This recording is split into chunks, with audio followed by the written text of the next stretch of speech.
Creatine పెరక్క ముందే మనకి ఏదైనా ఒక టెస్ట్ చేసి కిడ్నీ డ్యామేజ్ అవ్వక ముందే జాగ్రత్త పడొచ్చు అనే టెస్టే complete urine examination. Complete urine examination report ఉంటుందో దానిలో చాలా పారామీటర్స్ ఉంటాయి.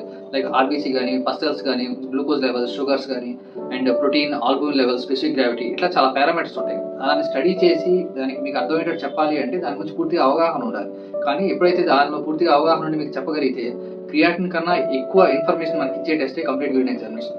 అండ్ క్రియాటిన్ పెరక్క ముందే మనం జాగ్రత్త పడొచ్చు. ఎగ్జాంపుల్‌గా చెప్తే మనకి కంప్లీట్ యూరిన్ ఎగ్జామినేషన్ ఏదైతే ఆర్బీసీ ఉంది. ఆర్బీసీలో మనకి రెడ్ బ్లడ్ సెల్స్ అంటే యూరిన్ ద్వారా వస్తున్నాయి అంటే ఎక్కడో యూరిన్ లోపల గాని, కిడ్నీ లోపల డ్యామేజ్ జరుగుతుంది అనే ఇన్ఫర్మేషన్ ఉంటుంది. పస్టల్స్ పెరుగుతున్నాయి అంటే యూరిన్‌లో ఇన్ఫెక్షన్ వస్తుంది అని అర్థం. ప్రోటీన్ లెవెల్స్ గాని, ఆల్బుమిన్ లెవెల్స్ గాని పెరుగుతున్నాయి అంటే ఐదర్ ఇన్ఫెక్షన్ అయ్యి ఉండొచ్చు, లేదా షుగర్ పేషెంట్ గాని వేరే వేరే కారణాల వల్ల గాని కిడ్నీ డ్యామేజ్ మొదలైంది అనేది ఇండికేషన్.